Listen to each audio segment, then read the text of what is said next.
오늘 또 새날을 주시고 우리에게 생명과 호흡을 주신 하나님 앞에 감사함으로 나아가도록 하겠습니다.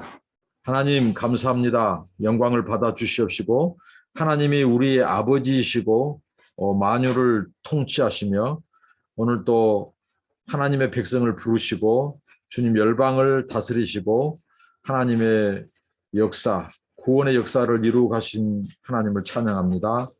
하나님의 말씀이 우리의 등불이요 우리의 생명이고 양식입니다. 하나님의 말씀을 지켜 순종하며 살게 하옵소서. 예수님의 이름으로 기도합니다. 아멘.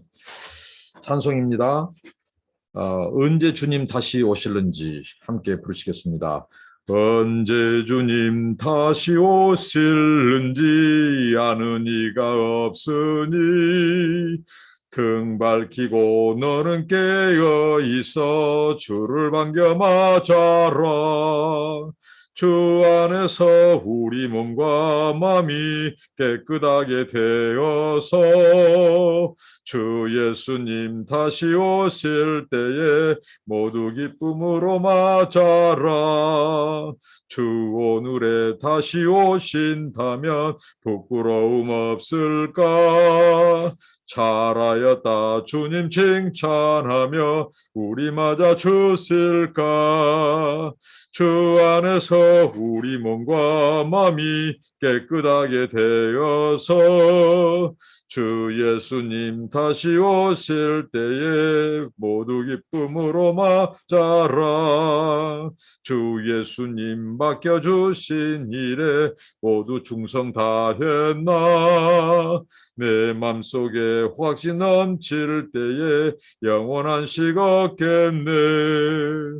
주 안에서 우리 몸과 마음이 깨끗하게 되어서 주 예수님 다시 오실 때에 모두 기쁨으로 맞아라. 주 예수님 언제 오실는지 한밤이나 낮이나 늘 깨어서 주님 맞는 성도 주의 영광 보겠네. 주 안에서 우리 몸과 마음이 깨끗하게 되어서 주 예수님 다시 오실 때에 모두 기쁨으로 맞아라. 아멘. 아멘, 아멘. 오늘 하나님의 말씀입니다. 구약성경 요엘서 2장 1절부터 17절 말씀입니다. 2장 1절부터 17절 말씀을 이렇게 탈락탈락별로 살펴보면서 오늘 본문에 주시는 교훈 메시지를 한번 나눠보도록 하겠습니다. 먼저 2장 1절부터 2절입니다. 시온에서 나팔을 불며 나의 거룩한 산에서 경고의 소리를 질러 이 땅 주민들로 다 떨게 할지니 이는 여호와의 날이 이르게 됨이니라. 이제 임박하였으니 곧 어둡고 캄캄한 날이요 짙은 구름이 덮인 날이라. 새벽빛이 산 꼭대기에 덮인 것과 같으니 이는 많고 강한 백성이 이르렀습니다. 이와 같은 것이 옛날에도 없었고 이후에도 대대로 없으리로다. 이 재앙에 대한 경보 그렇습니다. 오늘 요엘 선지자를 통해서 하나님 말씀하십니다. 시온에서 나팔을 불어라. 이 나팔, 성경에서 이 나팔을 부는 것은 특별히 하나님께서 이 전쟁과 관련해서 경고할 때 나팔을 불었습니다. 그리고 고대 근동 이 팔레스틴에서 그 사람들은 나팔을 또한 중요한 공동체의 회합, 공동체의 이 게더링과 미팅이 있을 때 그 나팔을 불었습니다. 특별히 전쟁과 관련이 있죠. 경고의 나팔입니다. 특별히 오늘은 여호와의 날, 여호와의 날은 곧 하나님의 재앙, 하나님의 심판과 관련된 이 여호와의 날, 그 날이 임박했다는 거죠. 경고의 소리를 질러라 그랬습니다. 자, 에스겔 선지자를 통해서 하나님께서는 이 경고의 나팔을 말씀했죠. 선지자의 중요한 사명 중에 하나는 나팔을 부는 것입니다. 하나님의 경고의 메시지를 알리는 것입니다. 만약에 선지자가 이 하나님의 이 재앙, 심판 이런 경고를 알리지 않는다면 그 선지자는 가짜입니다. 그 사람은 하나님의 진정한 선지자가 될 수 없습니다. 선지자는 하나님의 이 죄악에 따른 그 심판의 메시지를 전하는 자고 또 유로와 하나님의 회복의 메시지도 전한답니다. 특별히 이 나팔은 하나님의 재앙, 하나님의 심판, 오늘 특별히 여호와의 날로 말씀합니다. 이것을 불어라는 것입니다. 에스겔 선지자를 통해서 그랬죠. 만약에 선지자가 너희가 인자야, 이 에스겔 너가 하나님의 심판에 나팔을 불지 않으면 어떻게 한다겠죠? 그 피가 너에게 그 피를 찾을 것이다. 피값을. 그러나 너는 나팔을 불어 백성들로 하여금 하나님의 이 경고를 알리면 너의 책임은 다 끝난다는 거죠. 그들이 돌이키고 회개하고 하면 살 것이고 그들이 돌이키지 않으면 하나님의 심판에 의해서 멸망당할 거라고 하는 것입니다. 오늘 이 요엘 선지자를 통해서 나팔을 부르라고 합니다. 오늘 신자의 삶, 오늘 우리들의 삶도 마찬가지입니다. 우리가 복음의 나팔을 부는 것, 이것은 바로 하나님이 회개하라 돌이키라 그러면 구원이 임하지만 회개하지 않고 복음을 받지 않고 죄를 돌이키지 않으면 너희들에게 하나님의 이 심판을 피할 수 없다. 이 회개의 복음, 구원의 복음을 나팔을 부른 것입니다. 이게 우리 오늘 신자의 삶입니다. 오늘 우리에게 그런 사명이 있습니다. 그래서 이 땅 주민들로 떨게 해라. 왜? 여호와의 날이 임박했다는 것입니다. 그래서 그날을 묘사하기를 어둡고 캄캄한 날이라고, 짙은 구름이 덮인 날이라고 이렇게 말을 합니다. 이것은 바로 하나님과 심판과 관련돼서 등장했을 때 그 표현이 어둡고 깜깜하고 짙은 구름 이렇게 묘사합니다. 그래서 이 날에 이제 많고 강한 백성이 이르렀다. 특별히 여호와의 군대가 임할 것이다. 이렇게 말씀합니다. 그리고 이것은 전무후무한 옛날에도 없었고 이후에도 대대로 없으리로다. 이렇게 말씀을 합니다. 우리에게 임박한 여호와의 날. 근데 특별히 여기서 이 심판의 주체가 누구인가, 이 여호와의 날의 주인이 누구인가를 결정적으로 보여주는 것이 바로 이제 여호와의 날이 이르게 됐다겠죠. 이것을 뒷받침하는 것이 조금 전에 만든 어둡고 캄캄한 짙은 구름 이런 것들은 하나님의 현현과 관련되어 있습니다.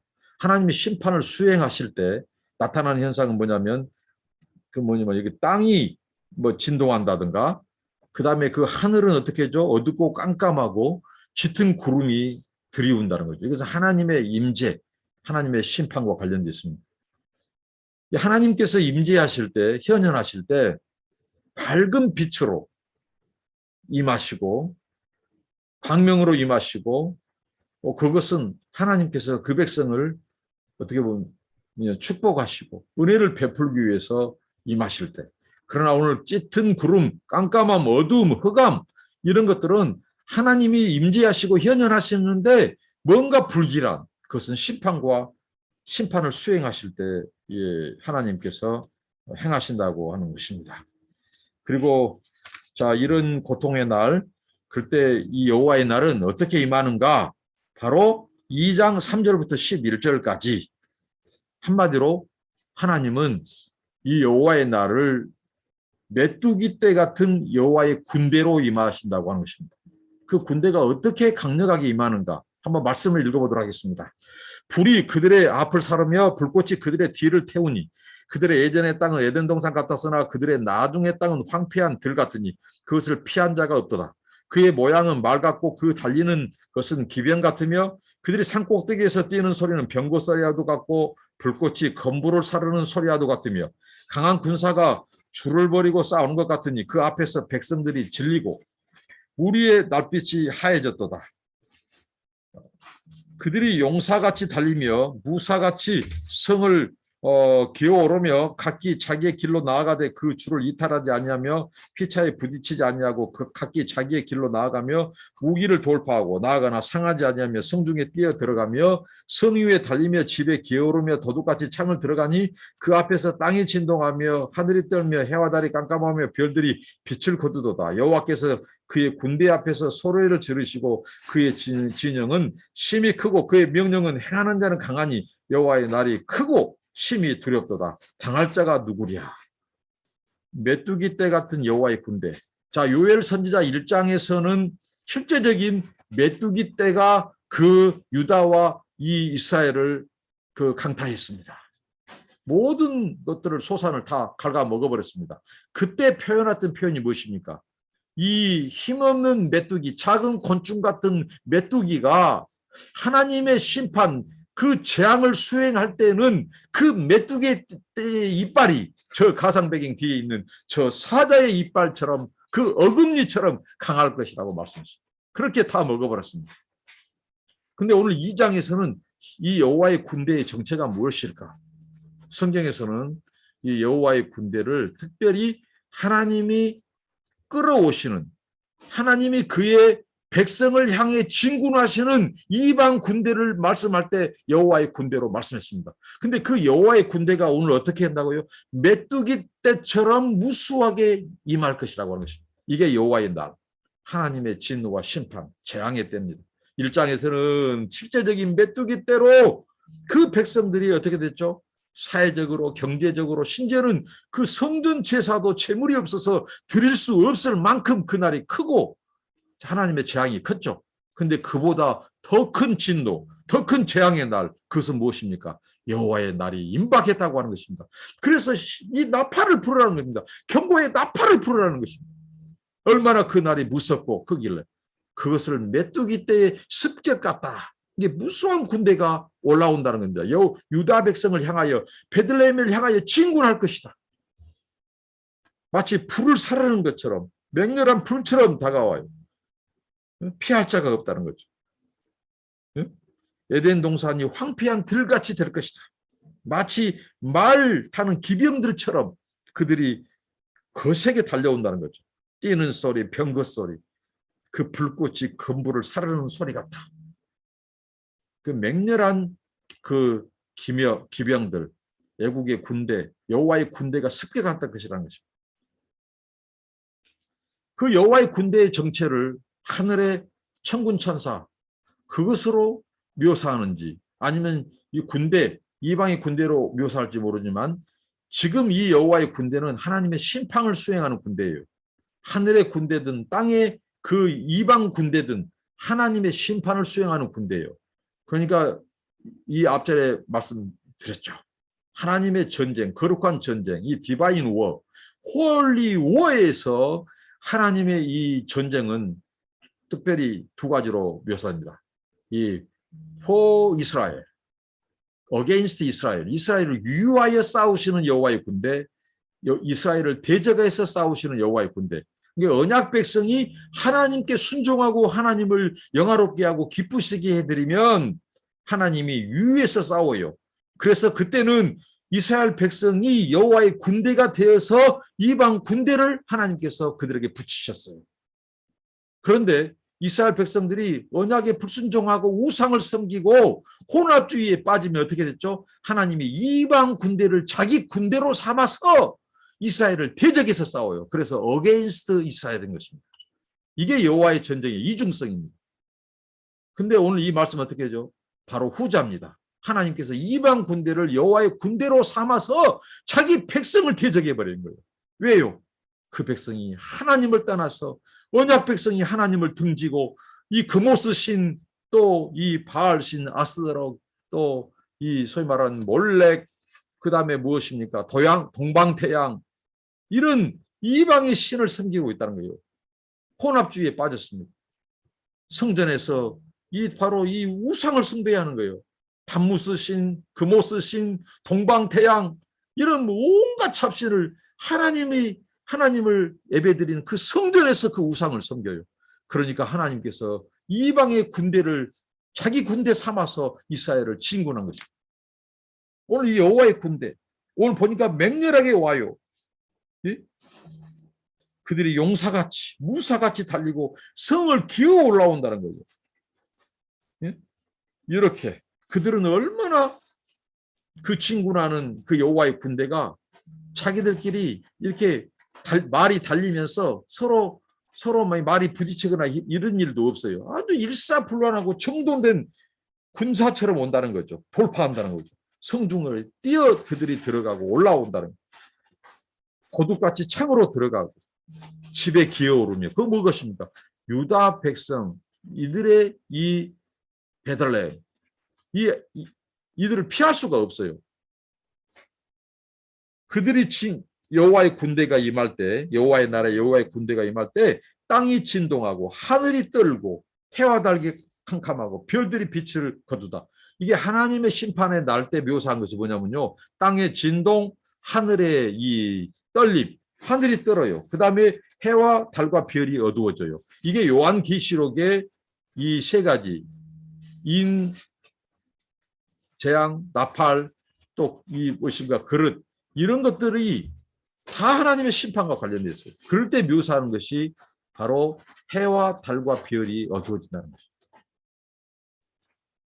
그의 명령을 행하는 자는 강하다는 거죠. 누구의 명령입니까? 여호와의 날, 여호와의 심판을 여호와께서 그 명령을 내리시니까 그 명령을 받은 이 군대가 그것을 수행한다는 거죠. 그들은 강하다. 그리고 여호와의 날이 크고 심히 두렵도다. 당할 자가 누구랴? 여러분, 하나님의 심판을 누가 피해요? 누가 당해요?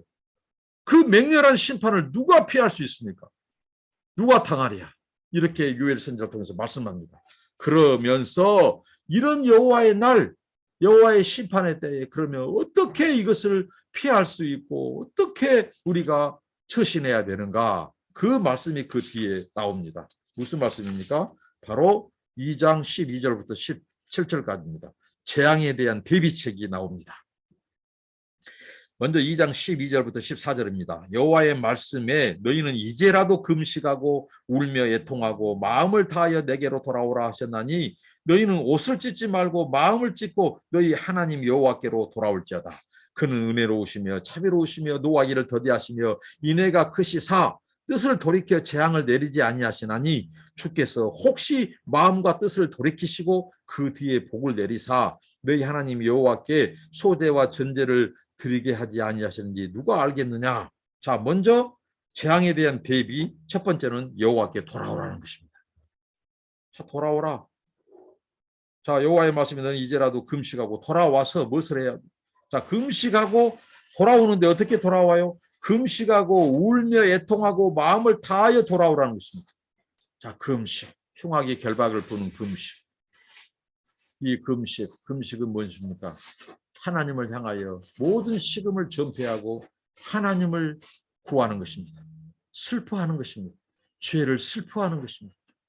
애통해하는 것입니다. 그리고 울고 애통하는, 통곡하는 것이에요. 무엇 때문에 통곡합니까? 하나님이 그들에게 이 내리신 재앙 때문에, 하나님의 그 심판 때문에. 그때서야 그들이 자기들의 죄를 보기 시작하는 겁니다. 금식하고 온전히 하나님의 얼굴을 구하는 거예요. 애통하고 마음을 다하여 돌아오라는 것입니다. 그리고 옷을 찢지 말고 마음을 찢으라는 거예요. 옷을 찢는 것은 무엇입니까? 형식적인 것입니다. 회개, 형식적인 회개예요. 겉에 보이는 것입니다. 근심하는 얼굴, 그 다음에 밥을 굶는 금식, 이런 금식, 이런 것들은 어떻게 보면 우리의 외형적인, 뭐 그때 막 기도한다든가 이런 것도 필요합니다. 그런데 이런 외형적인, 형식적인 이런 회개에 그치지 말고 너희의 내면의 변화, 내면의 그 통의 참혹, 가슴을 찢는 것, 마음을 찢는 것, 모든 우리의 죄의 결심은 어디에서 나와요? 우리의 마음에서 결정된 것입니다. 우리의 의지가 어디에서 결정돼요? 우리의 심장, 우리 마음에서 결정돼요. 그러니까 하나님은 너희들의 죄가 어디에서 발동되냐? 그 결정이 어디 되냐? 너희의 마음이라는 거죠. 이 마음을 찢으라는 거죠. 마음, 내적인 변화. 그래서 성경은 누누이 강조하죠. 육체의 할례 이상으로 그보다 더 중요한 것은 마음의 할례를 바라는 거예요. 마음의 이 근본적인 변화를 하나님은 촉구합니다. 얼마나 유다 백성들이 이스라엘이 어떻게 했습니까? 겉으로는 외식을 많이 했어요. 외식, 회개. 겉으로는 우는 척하고 말이죠. 회개한 척하고 말이죠. 돌이킨 척하고, 옷을 찢은 척하고, 이것은 뭐예요? 예배 행위, 금식의 겉모습. 그런데 하나님은 그 너희들의 제물 드리는 예식보다도, 드리는 너희들의 형식적인 예배보다도 너희들의 마음을 찢으라는 거예요. 마음을 찢으라. 그러니까 하나님이 마음을 찢지 않고 옷을 찢는 행위를 뭐라고 했죠? 이 가증스럽다고 하는 거예요. 가증스럽다. 하나님이 역겹다는 거예요. 역겹다. 너희들 채무를 그만 가지고 와라. 그만 가지고. 너희들 내가 질렸다. 역겹다. 가증스럽다. 너희들의 마음은 내게 멀도다. 겉으로는 재물을 가지고 오고 우리 하나님께 예배하고 헌신한 척하고 하지만 너희들의 내면 너희의 마음은 그대로다. 변하지 않았다. 그러니까 하나님은 마음을 찢으라고 하는 것입니다. 오늘 이 요엘 선지자를 통해서 말씀한 것입니다. 이번 주 한 주간 정말 세상에 정말 다 알리고 싶고 드러내고 싶지 않을 저는 안타까운 일이 정말 이 선교사 사회에 있었는데요. 참 부끄럽습니다. 하나님은 다 아시죠. 1년 넘게 이 코로나 팬데믹 기간 동안에 세계 선교사들이 줌이라고 하는 플랫폼에서 새벽마다 예배를 드리고 하나님 앞에 기도하는 새벽 기도회가 있었어요. 근데 이 새벽 기도회가 어느 날 몇 개월 전부터 일부 이런 선교사들과 이 탐욕적인 정말 이 몇 명의 이 선교사들이 15명이 조직을 하고 당을 짓고 하더니 정말 이 좋은 새벽 기도를 분열해서 깨버렸습니다. 정말 안타까운 일이 벌어졌어요. 이때 원래 이 새벽 기도회를 주관하는 필리핀 이 한국 선교사 협의회, 선교협의회라고 하는 필 한선협이 그 임원들과 이 분열의 아픔, 그러니까 이들은 새벽 기도를 지키는 자들이에요. 이 분열의 아픔이 당했을 때 어떻게 보면 다 뺏겨버린 거예요. 동료 선교사들도 다 세력을 형성해서 다 가져가 버린 거예요. 이럴 때에 한 주간을 어떻게 선포했냐면요. 이 한 주간은 우리가 하나님의 얼굴을 구하자.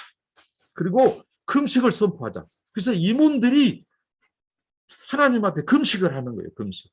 그 하나님의 얼굴을 구하고 여기 남은 사람들이 매일 새벽에 통회하고 오늘 이 말씀대로 한 거예요. 금식을 선포하고 울며 애통하고 통곡하고 하나님 앞에 통곡하고 우리의 연약함입니다. 하나님 우리의 허물입니다.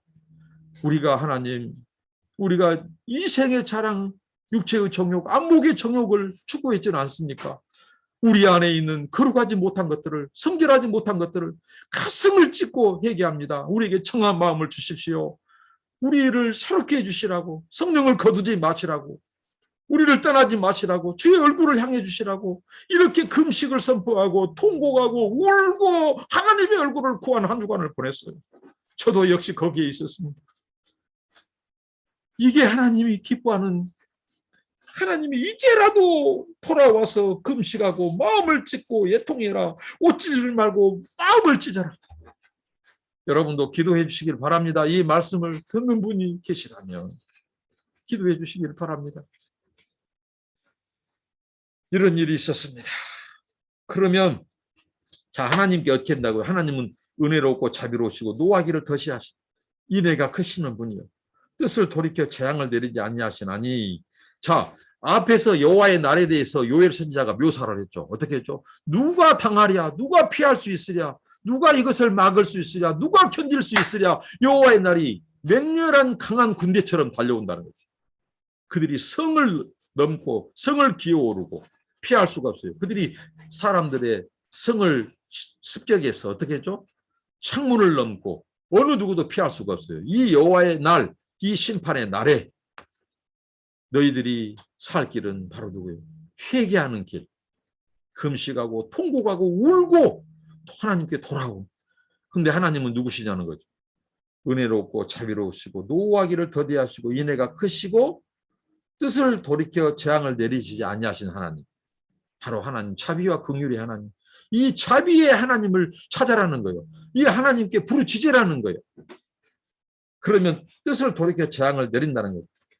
그러면 14절에 주께서 혹시 마음과 뜻을 돌이키시고, 자, 돌이키시고 너희들의 소재와 전제를 드리게 하지 않으셨니 누가 알겠느냐. 지금 소재와 전제도 드릴 수 없는 상황이죠. 왜? 메뚜기 떼가 다 소산을 먹어버리니까 드릴 재물이 없어서 하나님께 드릴 소재와 전제도 없어요. 어떻게 보면 예배도 스톱됐어요. 마비됐어요. 그런데 하나님이 다시 상황을 역전시켜서 그 소재와 전제를 드리게 하지 아니하였으니 누가 알겠느냐. 자, 여기서 우리가 생각해 볼 거 있습니다. 자, 하나님께서 너희들이 이렇게 하나님 회개하고 통곡하고 자비를 구할지라도 너희들이 하나님의 뜻 그리고 하나님의 은혜와 자비를 너희들이 마음껏 조종하는 것은 아니라는 것입니다. 여기서 요엘 선지자를 통해서 강조한 것은 하나님의 뜻과 그분의 일하심과 작정과 이 모든 것은 그분의 주권의 소관이지 그분의 의지와 주권과 섭리는 하나님의 이 주권에 달려있다는 거죠. 너희들이 회개하고 죄를 용서하고 용서하지 안 하고 이 모든 것은 하나님의 주권과 그분의 자유에 달려있다는 거죠. 참 기가 막힌 이 하나님의 이 속성, 하나님의 주권을 말하고 있습니다. 하나님의 주권과 너희들의 하나님의 주권과 자유에 달려있지 너희들이 기도한다고 해서 회개한다고 해서 통에 자복한다고 해서 하나님이 다 듣고 안 듣고 용서하고 용서하지 않는 것은 하나님의 주권과 자유에 달려있다는 거죠. 그 표현이 어디가 있어요?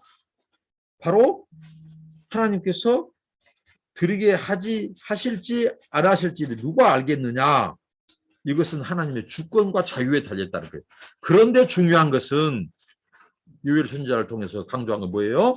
하나님은 자비와 긍휼과 이 하나님의 이 은혜를 구하는 자에게 노하기를 더디하시고 은혜가 크신 하나님이다 이거예요. 예? 그래서 하나님은 돌이키시도 하신다는 거죠. 하나님은 돌이키지 않으실 수도 있는 분인데 우리가 할 것은 뭐예요? 우리가 할 것은 하나님의 그 주권과 자유 앞에 하나님 앞에 우리가 행할 것은 오직 통곡과 자비와 은혜를 구하는 것밖에 없다는 거죠. 하나님은 이 뜻을 돌이키고 안 들이고 그 하나님의 주권과 자유에 달려 있어. 우리가 뭐 형식적으로 뭐 옷을 찢고 또 심지어는 우리의 마음을 찢었을지라도 죄를 사지 않는 것, 우리 회개를 받고 안 받고는 하나님의 주권과 자유에 달려 있지. 너희들이 무슨 열심히 기도해서 특별한 무슨 기도 운동을 해서 특별히 너희들이 예배를 많이 잘 드려서가 아니라는 것입니다. 그러니까 무엇이에요? 하나님과 주권과 그 자유를 흔드는 것은 뭐예요?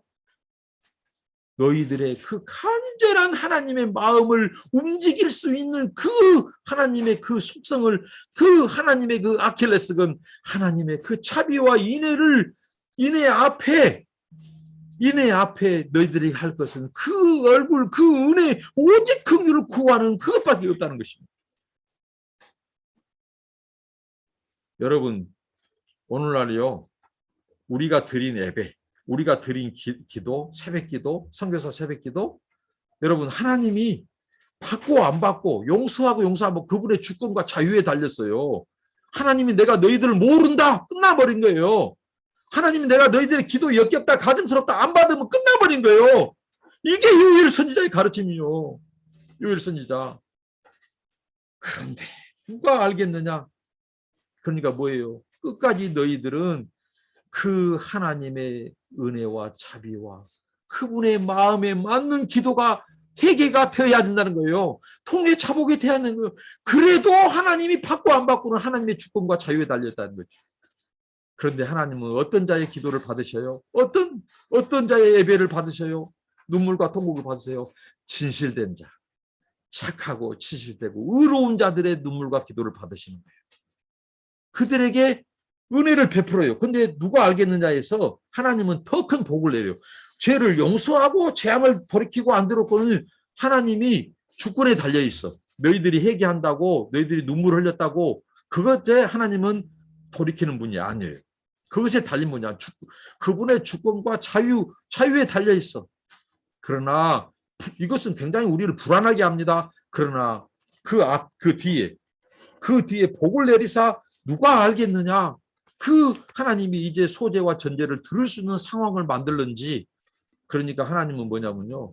더 큰 복을 내리는 것도 하나님의 주권과 자유에 달려 있어요. 그 다음에 이제 마지막입니다. 이제 마지막에 오늘 이제 15절부터 17절 너희는 시온에서 나팔을 불어 거룩한 금식일을 정하고 성회를 소집하라.